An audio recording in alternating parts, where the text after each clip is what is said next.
বর্ষাকাল এক অন্যরকম অনুভূতি, বৃষ্টির ফোঁটা জাগায় মনে শিহরণ।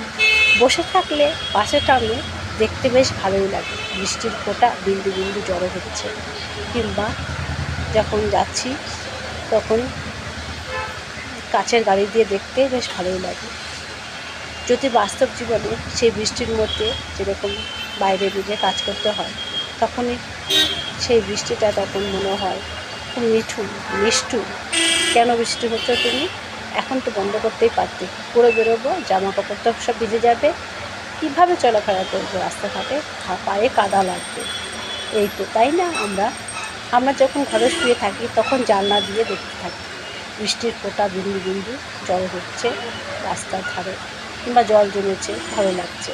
কিন্তু আপনি যদি যখন অফিস টাইমে বেরোচ্ছেন, তখন যদি আপনাকে পা গোটাতে হয়, পা গুটে সে জলের মধ্যে, কাদা জলের মধ্যে দিয়ে যেতে হয়, তখন কেমন লাগবে?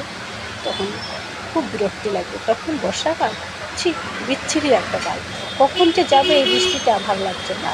আবার রোদ উঠলে তখন মনে হয় কখন যে বৃষ্টি নামবে, আর গরম সহ্য হচ্ছে না। এই তো আমরা চাই, যখন যেটা ঈশ্বর দিয়ে থাকেন সেটাকে আমরা অবহেলা করতে থাকি, আর তাতেই আমাদের বাড়ে অস্বস্তি এবং মনে হয় আমরা অসুখী।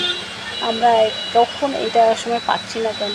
আমার তো বেশ ভালোই লাগছে, কাজ করতে গেলে পায়ের মধ্যে বৃষ্টির ফোঁটা পড়ছে, ভালো লাগছে হাঁটতে। কিন্তু বাড়ি ফিরে যখন জামা কাপড় কেচে মেলতে যাব, তখনই গায়ে জ্বালা উঠে যাচ্ছে, কারণ তখন জামা কাপড় শুকাচ্ছে না, তখন ভাল লাগছে না, বৃষ্টিটাকে তখন অসহ্য বলে মনে হচ্ছে। এই রিক্সাগুলো দাঁড়িয়ে আছে, দেখে কোনো লোকজন নেই, তাদেরকে দেখে কেমন লাগছে, বৃষ্টির মধ্যে ভিজে যাচ্ছে তারা। কতক্ষণ তো তাদের ইনকামের রাস্তা বন্ধ আছে। এদিকে আকাশ মেঘের ঘনঘটা, এই রোদ্দুর তো এই বৃষ্টি, মানুষের জীবনে তাই ছন্দের মতন। ভালো লাগলে শেয়ার করে দেবেন। ভালো থাকবেন সবাই।